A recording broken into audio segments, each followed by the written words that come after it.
Move your bag. This is first class, not economy. That was the first sentence flight attendant Nicole Vance said. No greeting, no smile, just a cold tone and eyes sharp as knives. In front of her was just a black woman wearing a simple blazer and jeans, gently placing her backpack under seat 1A. Nicole didn't know who she was talking to. She also didn't know that just 12 minutes later, her career would end right on the jet bridge, in front of passengers' eyes and live phone cameras. That woman, Erica Thompson, wasn't just any passenger. She was the CEO of Horizon Air and owned 20% of the company's shares. And the crew's first mistake that day was underestimating a quiet woman who wasn't someone to be walked over. Comment below where you're watching from, and don't forget to subscribe to the channel for more inspiring stories like this. 1:56 p.m. Central Time, Gate C-17, Chicago Midway Airport. There's no team of assistants. No power suit. No one is calling her name over the loudspeaker. Just a black woman in a minimalist black blazer, dark jeans, low heels, and a small black backpack.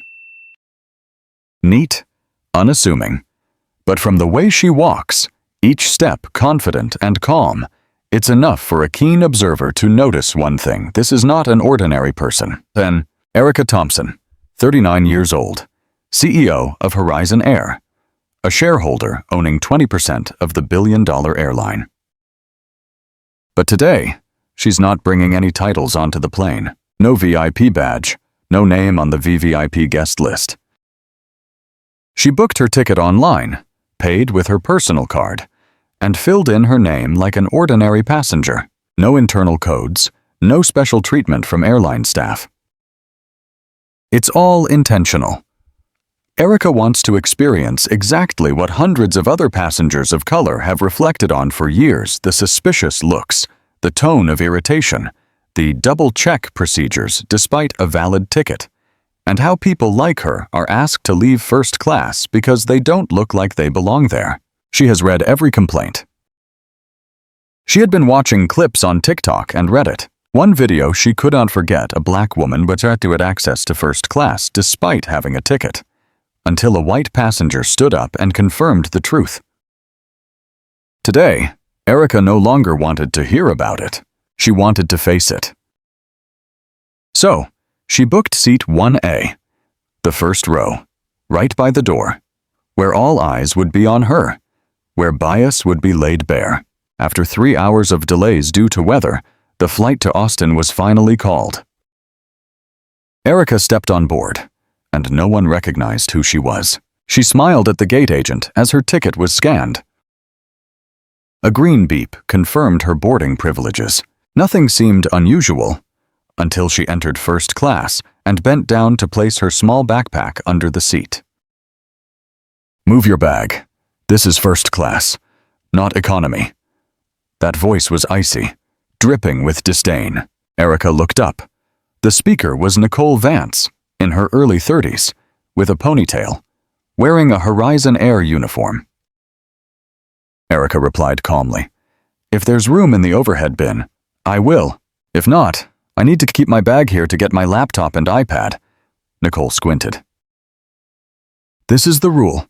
No exceptions." A male voice from behind chimed in harshly, "Don't touch my bag." Arthur Bradley, 62, with gray hair, a gray suit, and a deep red tie, was sitting in seat 1B, right next to Erica, looking at her as if she were a threat. Across from him, his wife, Helen Bradley, whispered quietly but sharply, "She's causing a scene." Erica still hadn't sat down. She hadn't raised her voice and had done nothing but place her bag in the allowed spot. But to the Bradleys, the frequent, premium passengers, Erica's mere presence in their space was a violation. Another flight attendant approached, Rachel Brooks, younger than Nicole, but with the same icy energy. "Ma'am," Rachel said, "are you sure you're in the right cabin?" Erica calmly handed over her ticket. It clearly stated 1A, first class. Rachel frowned. Maybe the system is malfunctioning. I'll check again. Nicole glanced at the ticket, then looked back at Erica. Where did you buy this ticket? Online, Erica replied. Like everyone else. Nicole raised an eyebrow, her gaze betraying suspicion. Please step aside. We need to verify the information. At this point, Erica took a deep breath. She wasn't surprised. She wasn't shocked. She felt it was right, just as she had read, just as passengers of color had reported. But she didn't back down. She didn't apologize. She simply said softly, "My boarding pass is legitimate, and your reaction is what I came here to witness." That moment, though small, would mark the beginning of a chain of events that would lead to the entire flight crew losing their jobs just 12 minutes later. Nicole Vance stood blocking the aisle, arms crossed. Her gaze seemed to say, "I don't need to check the system." "I've had enough." Erica remained calm, holding her boarding pass, the name, seat number, and bold print, "First class," couldn't be clearer. Rachel Brooks, the second flight attendant, glanced at her handheld tablet, then frowned. "The system doesn't show your name for seat 1A. It could be an internal error." "Not an error," Nicole interjected. "It's possible the boarding pass is fake." That statement echoed like a loud crash in the quiet cabin. A few nearby passengers looked up. Erica took a deep breath. Her voice was steady, but her gaze had hardened. "I confirm my ticket was purchased online. Payment is valid, and it was scanned at the boarding gate with no issues. If further verification is needed, I can provide the confirmation email from the airline's booking system." Nicole didn't respond. Instead, she turned to an older passenger sitting nearby, Arthur Bradley. "Sir, I apologize for this inconvenience. We will resolve this immediately. We understand you are a frequent traveler." Arthur nodded, but his gaze seemed to convey more than words could say. He turned to Erica. "I don't feel comfortable having someone causing trouble in this cabin. What is she doing that makes you uncomfortable?" A man sitting in 2C asked skeptically. Arthur didn't respond, but his wife, Helen Bradley, spoke up. "She's disrupting the whole cabin, and I feel unsafe." Erica stood her ground, her small backpack tucked neatly under the seat. She hadn't raised her voice, hadn't touched anyone's luggage, but somehow, she had become a threat to the peace of those inexpensive suits with gold cufflinks. A black passenger sitting nearby, Michael Hayes, a software engineer from Wisconsin, had just taken his seat in 1B. He didn't know who the woman next to him was, but what he was witnessing felt all too familiar. He pulled out his phone, opened the camera, held it low at his thigh, and started recording. "I'm recording," he whispered into the mic. A black woman is being questioned for placing her bag under 1A. Boarding pass is valid, but they say it's not. He posted on TikTok with the caption, "Black CEO kicked off first class." Because she's black, watch and understand. Before the plane doors closed, the video had nearly 2,000 views. Nicole turned back. "Can you move to economy class? We'll find a more suitable place for you." Erica didn't budge. "I'm sitting right where I booked." "Confirmed. I have a ticket, a reservation code. I'm not going anywhere." Rachel took a step closer. "If you don't move, we'll have to consider you a non-compliant passenger." Michael whispered, "Did you hear that? They're calling her a threat, just for sitting quietly in her purchased seat." Nicole lowered her voice. "You can't bring a backpack into this cabin if it's not in the designated space. You should comply." "It's a small backpack. It fits, and it's not violating anything," Erica replied. "And I need it because it has work equipment inside. If there's no clear reason, I won't let it out of my sight." Rachel glanced quickly at Nicole. They whispered something to each other. Then Nicole nodded slightly and turned away. A few seconds later, a voice came over the intercom. Crew, follow standard procedure. Do not let disruptive behavior affect the boarding process. That voice, it was Captain David Mercer. His distinctive Texas accent, calm yet sharp. Erica tilted her head, eyes directed at the speaker on the cabin ceiling. It sounded like a routine announcement, but she understood they were preparing to mark her as a non-compliant passenger, a step that could lead to her being forcibly removed from the plane. At this moment, some passengers began to take notice. A woman in 3A whispered, "This isn't the first time I've seen this, but this time, it felt different." Nicole returned. She no longer maintained a polite tone. "You have two options, put your bag in the overhead bin or move to economy class," Erica responded, her voice steady. "I'm a premium passenger, and I paid in full." Arthur laughed derisively. "She's threatening the crew." "I don't want to fly with someone like this," Helen added. "I feel threatened." Nicole turned to Erica. "If you refuse, we will handle it according to the procedure," Michael whispered. "And they're still filming." "They're being filmed from 3 angles, and I'm sure they don't know who she is." Erica nodded slightly, quietly, but her expression began to change. A storm was forming, not loud, not fierce, but silently, sharply, like a cold blade. Michael Hayes was still holding the phone, the camera aimed low, his voice a near whisper to the person next to him. "She hasn't done anything wrong. But they're assigning her all kinds of reasons to kick her out of first class." He spoke while observing closely. Erica remained still, her back straight, her hands lightly resting on her thighs. She wasn't yelling, not a single curse word. She just maintained her position, seat 1A, that she had booked and paid for in full. Some passengers began to wonder. The man in 2C leaned forward. "What's going on?" A woman in 3A murmured, "I've seen something like this online, but this time it's different. Different in that this time, someone is recording everything." Rachel lowered her head and stepped closer to Nicole. She whispered, "I think we should handle this quickly." "She doesn't seem like the type of person for this cabin," Nicole replied softly, just loud enough to hear, "She's not the kind of passenger the company prioritizes. Make her move," Michael overheard. And his recorder caught every word. He repeated Rachel's words this time louder, so the mic could pick it up clearly. "She doesn't belong here." "Yes, I just heard that too." Erica turned her head. Her eyes were fixed on Nicole. Not angry, not furious, but the look of someone who had confirmed what she always suspected: discrimination was not a guess. "It's a fact. I just heard you say that," Erica spoke up. "And he recorded it too." Nicole stiffened. Rachel hesitated. Michael nodded. "I got it. Everyone will hear that."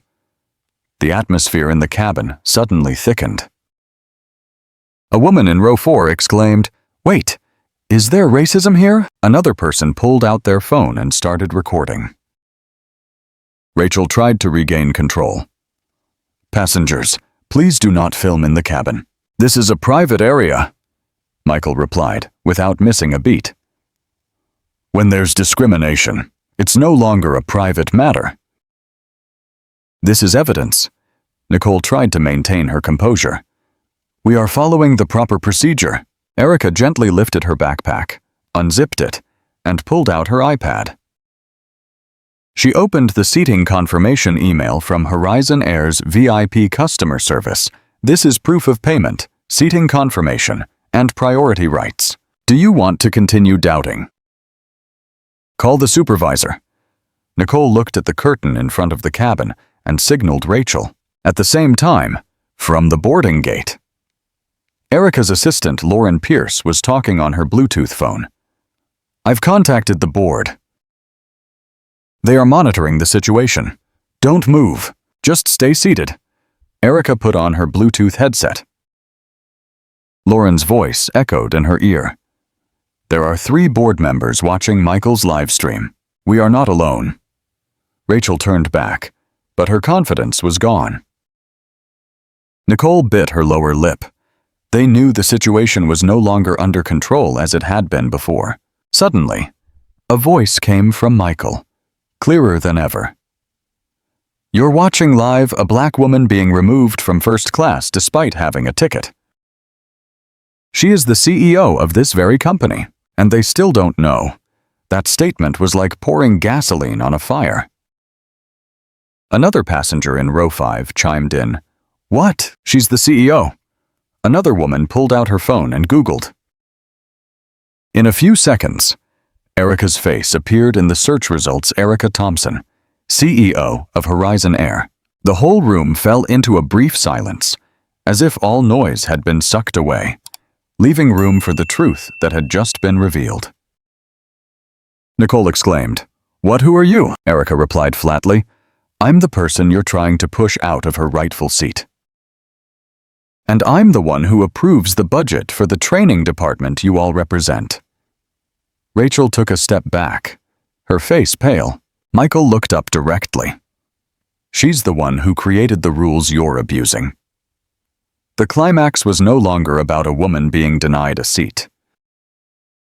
It had become a confrontation between power and prejudice, between the airline executive and the very team that had ignored her existence. Erica turned to Lauren, speaking into the mic. Let the council know. They just heard part of the truth. And the rest is coming. Erica Thompson sat up straight, her eyes fixed on Nicole and Rachel, 2 flight attendants teetering between doubt, confusion, and fear. She didn't need to raise her voice, pull out a business card, or speak louder. The truth was now speaking for her. Lauren Pierce, Erica's loyal assistant, just left the waiting area and started heading into first class.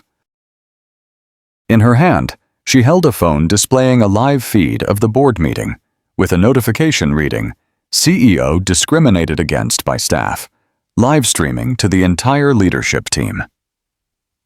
Nicole saw Lauren approaching. She turned to Rachel and whispered urgently, "Is she really the CEO?" We might have messed up," Rachel stammered. "We can't let her turn this around. Call the captain."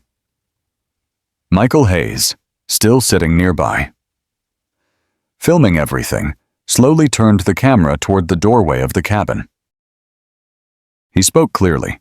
"She is Erica Thompson, the CEO of this airline, and she was just treated like a criminal simply because her skin isn't light enough."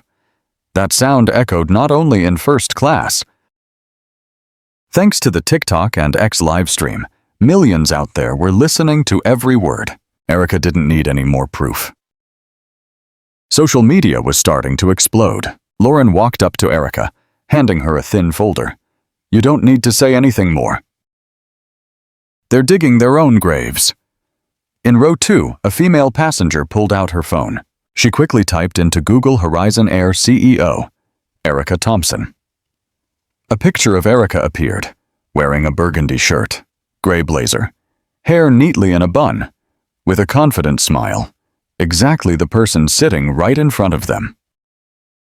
The passenger exclaimed, "It's her! She really is the CEO, oh my gosh!" A buzz spread throughout the cabin. Those who had been silent before now began to whisper and talk. A woman in 4C looked directly at Nicole. "You humiliated your CEO in front of all these passengers." Nicole tried to force a stiff smile. "This is a misunderstanding. I was just following procedure." Michael interjected, still filming, "A procedure that selects passengers based on skin color." Rachel chimed in, "We didn't know she was the CEO." Erica slowly stood up, her tone still calm but clear. "The issue isn't that I'm the CEO. The issue is that if I weren't the CEO, this would still happen. And you would win." Everyone fell silent. Erica turned to Rachel. "You said I'm not fit for this cabin. What do you base that on? My appearance? My skin color?" Or because I'm not traveling with anyone to validate my status? Rachel didn't answer. Her eyes avoided Erica's gaze. Nicole bit her lip. We just wanted to ensure a standardized customer experience. Erica didn't need to rebut. A man in 3B spoke up on her behalf. So why didn't the white man sitting in 1B get questioned about his ticket or asked to move his luggage? Another woman said, she was sitting still, not doing anything at all. And you called the captain over for a small backpack. Michael lowered the camera, looking directly at Erica for the first time. You don't need to introduce yourself anymore. You just taught an entire airline a lesson they should have learned long ago. Just then, Lauren's phone buzzed. She showed Erica a prominent notification. Horizon Air CEO discriminated against on the company's own plane. CNN breaking news. Erica let out a sigh. Not a sigh of relief, but a long breath, holding back her frustration. The story made the headlines.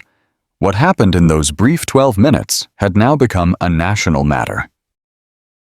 Lauren whispered, Do you want to keep going, or should the board step in? Erica shook her head. No.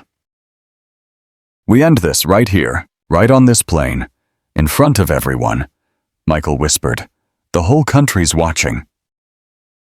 The entire airline industry is watching too. Erica looked straight at Nicole and Rachel. You want to know who I am? I'm the one with the final say, and this time, that decision isn't in the rulebook. It's based on what you just did. In first class, the air felt thick, ready to burst. Nicole and Rachel couldn't hide the panic in their eyes anymore. Passengers around them, usually the wealthy used to silence, now pulled out their phones, openly recording. Curious eyes had turned into witnesses of a turning storm. Erica Thompson stood in the aisle, not yelling or pounding on a table, just standing, straight-backed, steady gaze, as if the very gravity of the cabin weighed on her. This is my section, she said slowly. Not because I'm the CEO, but because I bought a ticket. Because I'm a passenger, and because I'm here by the rules. And the only thing unusual is how you've been looking at me. Rachel opened her mouth to argue, but managed only I. Erica raised her hand, gently cutting her off. You've said enough. Now it's my turn. Lauren handed up a document from behind a valid copy of Horizon Air's internal regulations. Section 12.3. Covering the authority to temporarily suspend crew members for serious misconduct occurring during service. Erica took it without looking, just saying, Under this clause, I have full authority to take temporary action against crew if there's evidence of ethical violations, discrimination, or threats to the brand's reputation. And that she paused, eyes scanning Rachel and Nicole. Has happened. Nicole stepped back, stammering. You can't, just because of personal feelings. It's not feelings, Erica replied. It's evidence. Dozens of video clips. Michael's clip had surpassed 10 million views in just 15 minutes. It was the voice of millions watching this moment, asking, Can black people ever be truly respected? Even when they're the owners. Michael zoomed in on Erica for the first time. Speak up. They're watching. Erica nodded, eyes on the camera. This isn't just a seat section. This is a social position, a space where people think they can control others with bias and prejudice. Today, that ends. Nicole looked around, hoping someone would step in. But David Mercer, the captain, remained silent inside the cockpit. He didn't come out, didn't speak, didn't stand up for anyone. Silence is consent. A male passenger in a blue suit from seat 2D stepped forward. Ms. Thompson, I used to be a minor shareholder in the company, and I want to say you are not alone. Then a woman stood up at seat 3B. She never screamed, never caused trouble. And I see they're forcing her. I'm willing to testify. Voices started to join in. growing louder and louder. Lauren whispered. You want to suspend them right here? Erica nodded gently. In front of the passengers. In front of the public. In front of conscience. She turned to Nicole Flight Attendant Nicole Vance. I hereby notify you, with the authority of the CEO, you are suspended immediately from all duties on this flight and all future flights, until the internal investigation is complete. Rachel Brooks, you are also suspended immediately for complicity in discriminatory behavior and obstructing transparency. The entire cabin shook. Some passengers applauded. The silence was shattered by a sense of justice being restored. Nicole said, choking up, This is humiliation, no? Erica said each word clearly. This is the consequence. Lauren stepped forward and pulled a file from her bag. A temporary suspension notice, stamped by the HR director and digitally signed by the board. The documents were signed as soon as the board saw the initial video. Rachel snatched the paper, flipped through it, her face turning pale. Nicole stood frozen, as if she couldn't believe it. Michael turned to Erica, admiringly. You don't have to yell. You don't have to argue. Just stand still, and they'll collapse on their own. Erica nodded gently. No smile, no satisfaction, just a calm nod, as someone who's weathered the storm and stayed strong. Nicole still stood there, gripping the suspension paper tightly, her face pale as if all the blood had drained from her body. Rachel sank down into a flight attendant seat near the galley, covering her mouth, eyes red-rimmed. Silence fell over the cabin, but it was no longer the silence of fear. It was the silence before real power, the kind that doesn't need loud voices or arrogance to be felt. Erica stood tall, eyes facing the passengers. She didn't need to give a speech. What she just did was enough to convince everyone on the plane and the millions watching online. Michael looked at his phone. We've passed 15 million views. Hashtag Erica Thompson is trending at the top of Twitter. A man in seat 4B spoke up. I used to think things like this only happened to ordinary people. But apparently, even if you're a CEO, you can still be looked down on. An elderly woman in seat 5A quietly wiped away tears. Thank you, Miss Thompson. For not staying silent, for standing your ground. David Mercer, the captain, finally appeared, stepping out of the cockpit, looking awkward. Holding his cap in hand, he looked at Erica, then down at the floor. I don't know the whole story, he said softly. I only heard reports about a disruptive passenger. Erica didn't blink. And you ordered to activate the handling procedure without checking the facts, without verifying the passenger, without asking a single question. David said nothing. Lauren stepped forward, pulled out her phone, and played the recording again. This is when you gave the order to proceed with security protocol all over a backpack left under the seat. And here is Rachel telling Nicole, she's not the type for this cabin. David flushed red. I trusted the crew's report. And now, Erica said, you realize blind trust is no excuse. Nicole still stood like a statue. Rachel had bowed, murmured quietly, I just did what I thought was right. Michael couldn't hold back. What do you think right means? Is it kicking a black person out of first class because they don't look upscale enough? That question sent a chill through the cabin. Some passengers nodded quietly. They had seen it. They had heard it. Nothing left to hide. Erica continued. Clearly and calmly, flight attendants are not judges who decide on passengers based on appearances. They represent the brand, the experience, safety, and respect. And today, you have betrayed it all. A voice from the back row called out, Exactly. Then another repeated, Exactly. Lauren glanced at her phone and whispered into Erica's ear, The board meeting just ended. They've given you full authority. And the press is already crowded at the plane's exit. Erica didn't look back. She just closed her eyes for a brief moment as if paying respect to the confirmed truth, then opened them and looked straight at the crew. "I'm ordering you," she said firmly. "All of you, including Captain Mercer, to leave this plane immediately. HR is waiting at the gate. This is an emergency deployment order, and anyone who doesn't comply will face labor and aviation security consequences." David turned pale. "You can't suspend the captain." Lauren handed over an email titled CEO Authorization, Absolute Executive Power in Emergency Situations Regarding Image, Safety, and Personnel. Approved. Michael blinked and raised his camera higher. "This is history," he said. "The CEO just suspended the entire crew, right here on their own plane." Nicole started to cry. Rachel murmured, "I've lost everything." Erica stood there, not cold, not proud, just right. "You haven't lost everything because of me," she said, "but because of your own choices."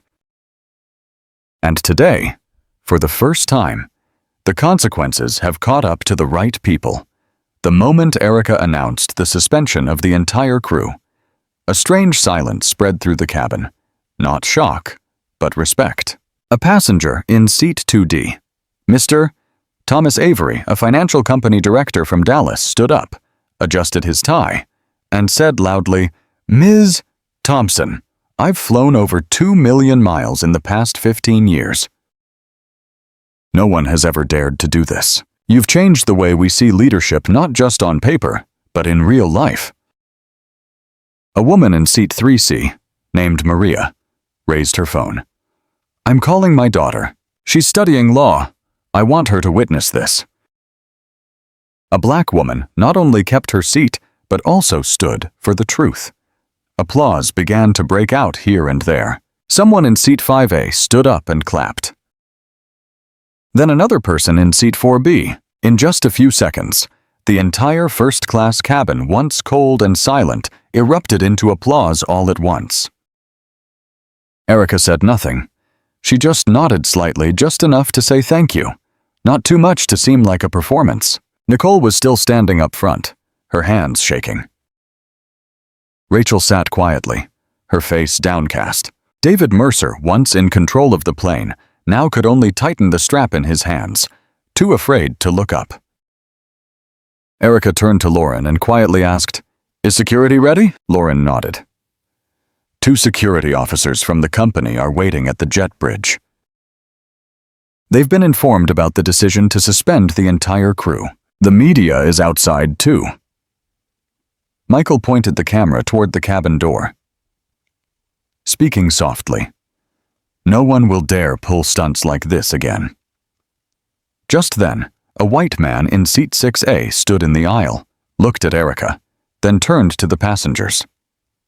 I'll be honest, when she first came into the cabin, I doubted her too.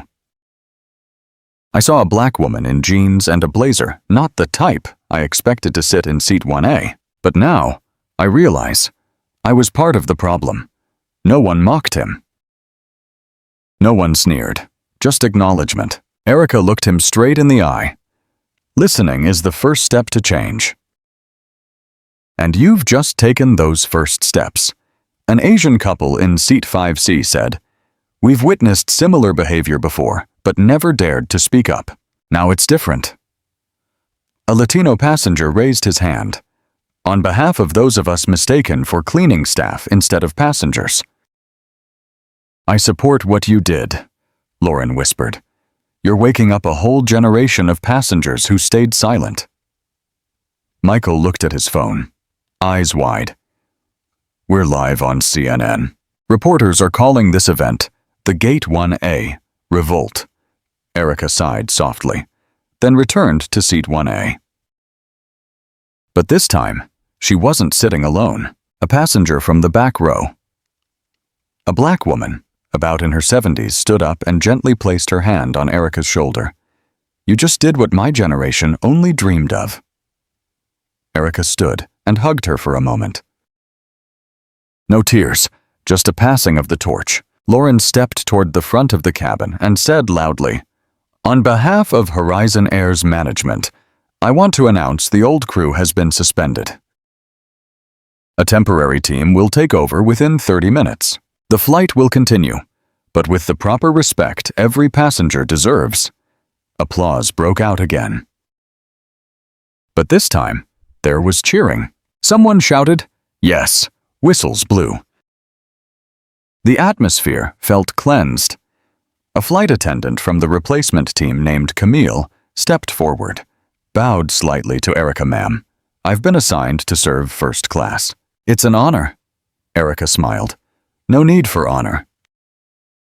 "Just fairness," Camille nodded. "And kindness," she added.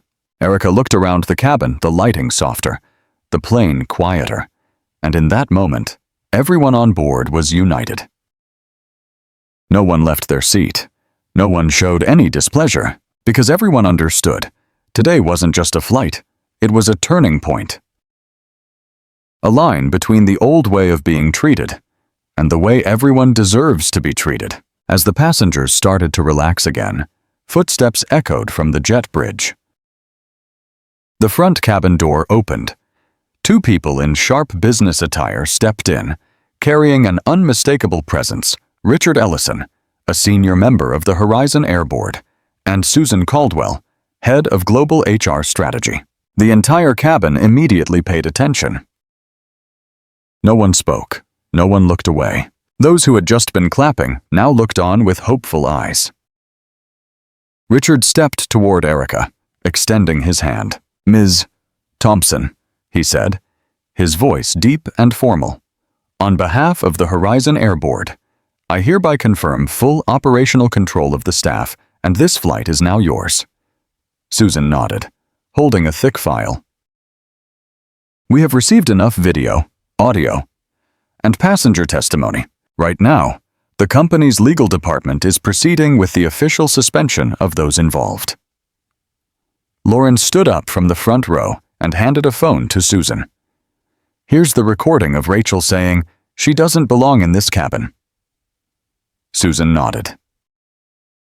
"I've heard it, and it will be included in the internal file sent to the Aviation Ethics Oversight Board." Erica looked directly at Richard. "I want more than just suspension. I want restructuring. Deep. From the ground up." Richard smiled faintly, but his eyes remained serious. "And you will have full authority to make that happen. The emergency meeting tomorrow morning will kick off the reform program. And you," he pointed at Erica, "will be the one in charge." A passenger whispered.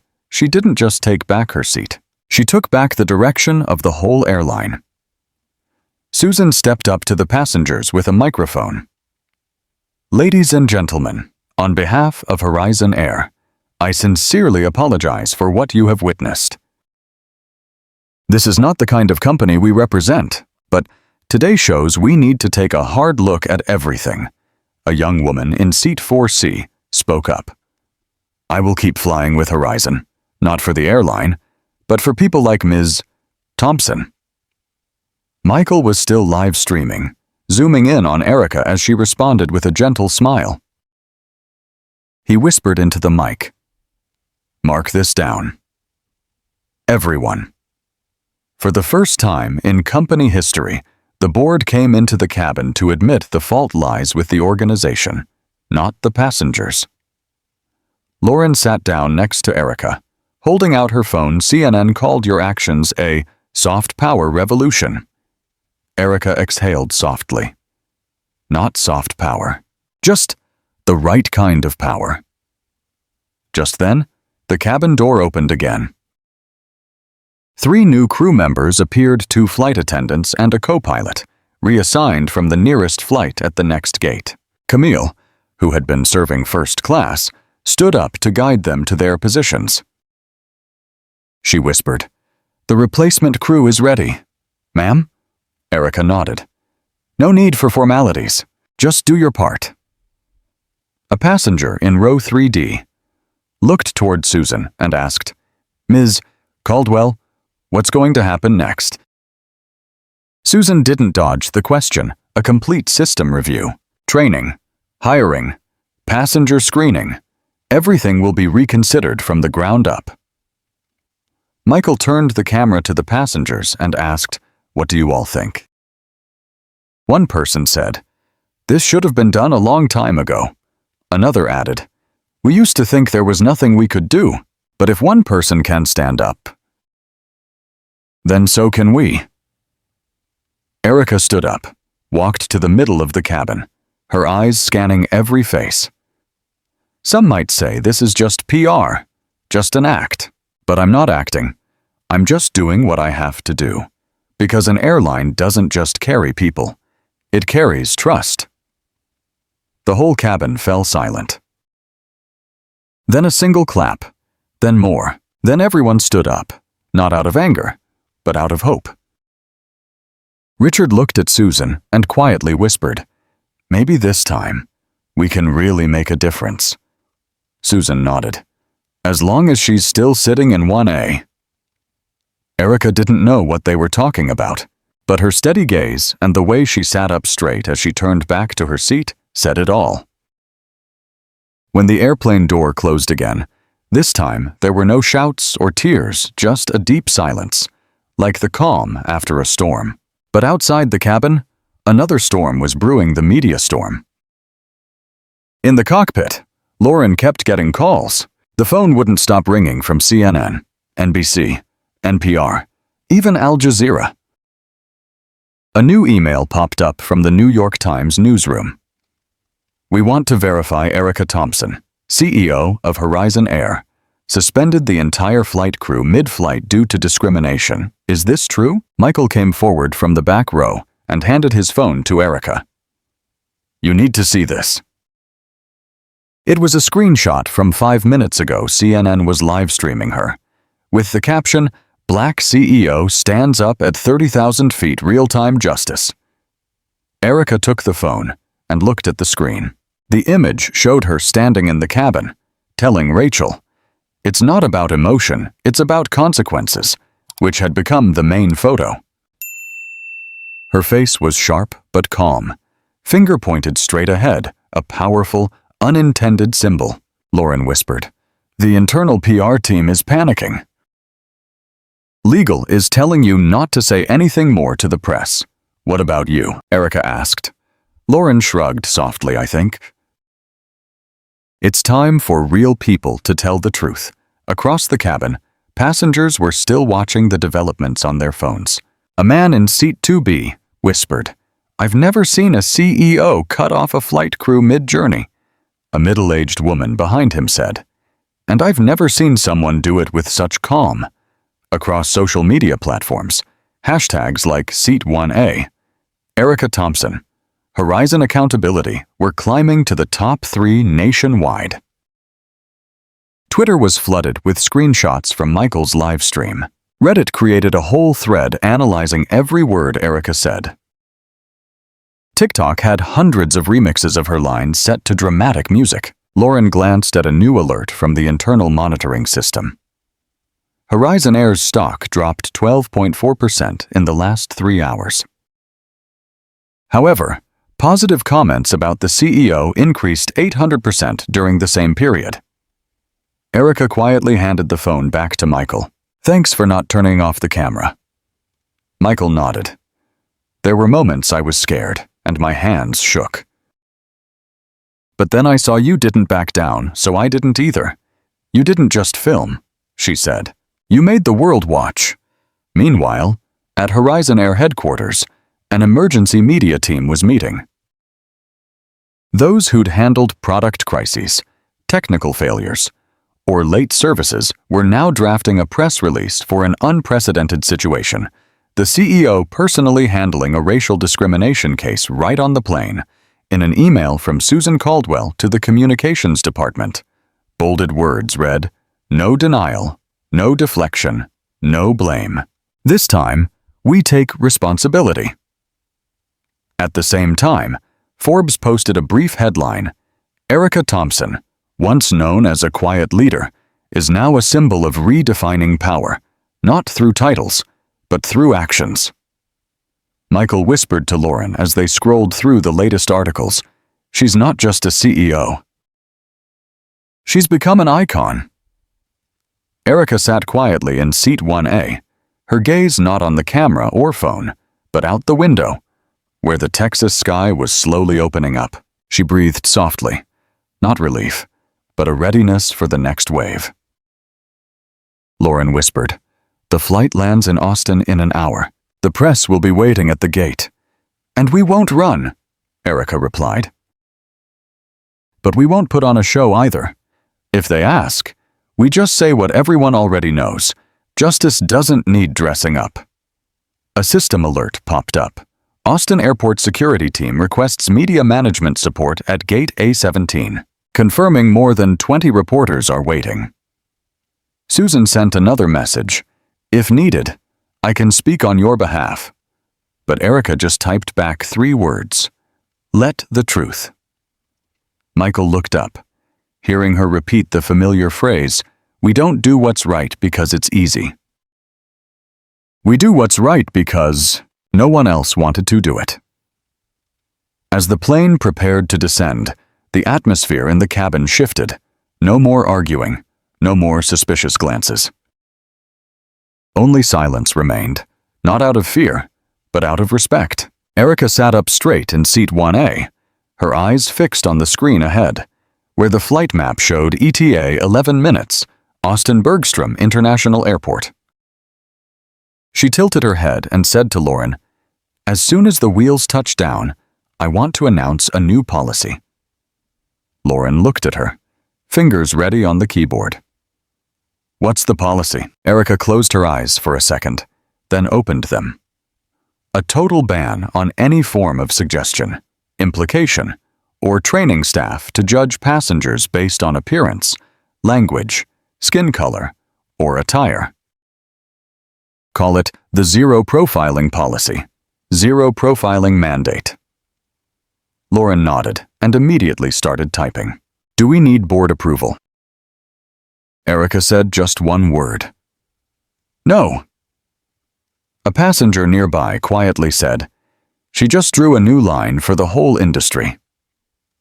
"Michael, sitting in middle seat 4B and still live streaming," whispered Erica Thompson, the woman who turned an insult into law. As the plane's wheels hit the runway, the sound echoed like a stamp, a milestone. At that moment, Lauren hit send. The new policy was sent to over 12,000 Horizon staff worldwide, along with a message, "If you've ever been told, trust your gut. From today on, that gut feeling must be replaced by principle." At Gate A17, the camera lights glowed brightly. Reporters crowded the aisle, but when the plane door opened, no one stepped out first. Erica stood up but didn't rush out. She turned to face the entire cabin. "Ladies and gentlemen," she said, "if anyone here has ever been doubted or sidelined just because they didn't look right, today, we've changed what right means." A round of applause broke out, not loud, but deeply felt. The middle-aged man who'd been silent since the start of the flight bowed his head and said, "I will teach my children about you."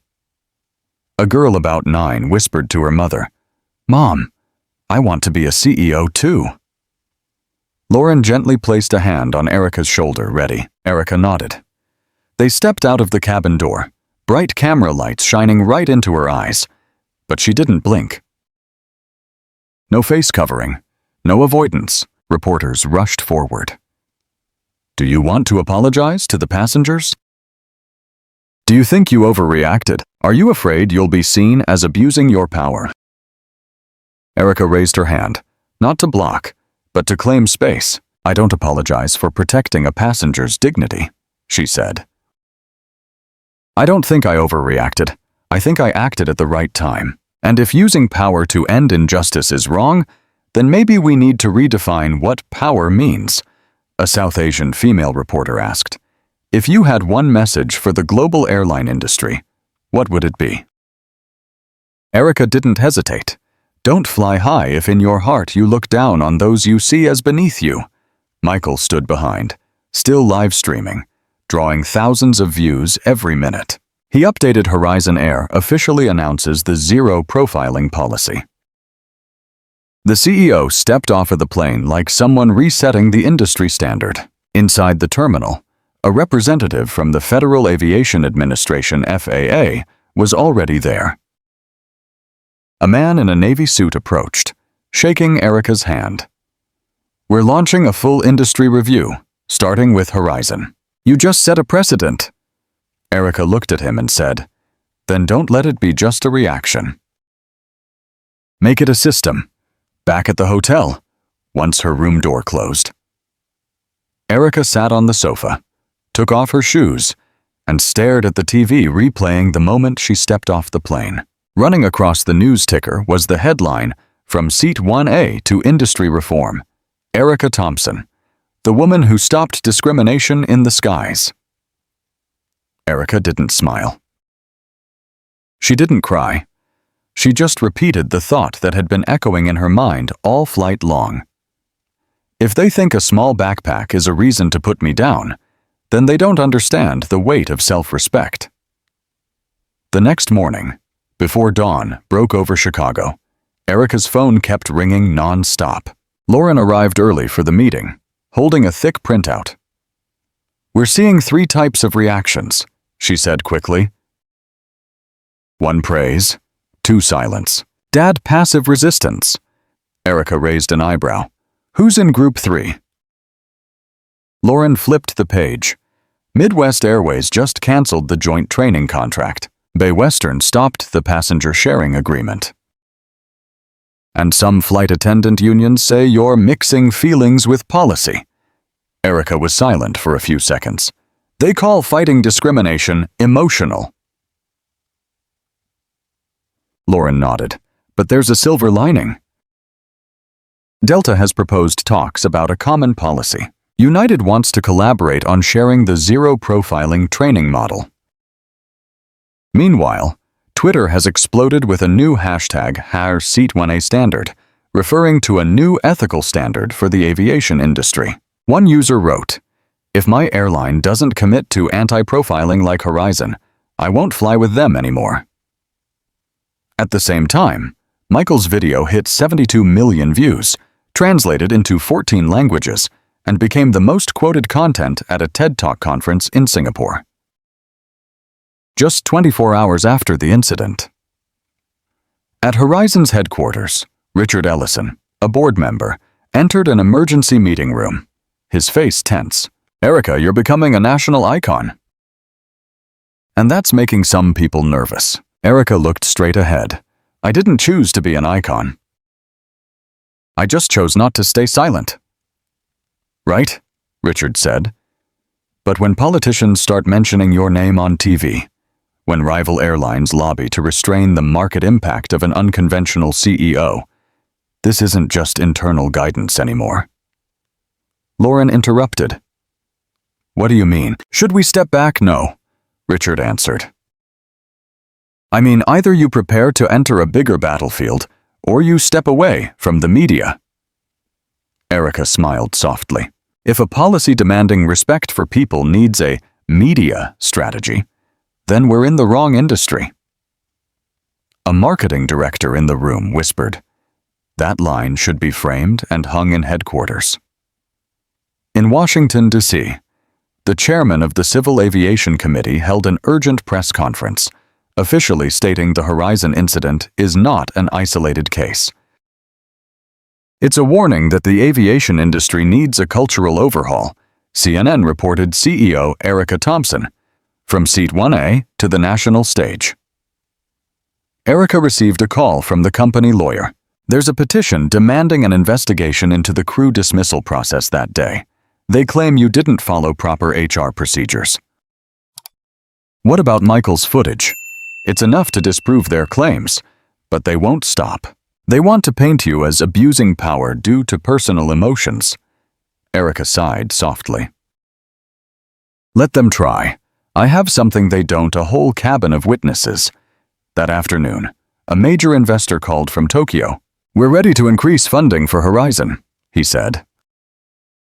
Not because you're black, not because you're a woman, but because you don't shy away when others are wrong. Lauren looked at Erica encouragingly. Since yesterday, you've received 112 emails asking to join the reform team, from former employees and even rival airlines. Good, Erica said.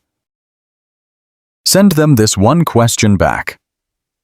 When you see others being treated unfairly, do you usually stay silent, speak up, or turn away? Just pick one out of the three.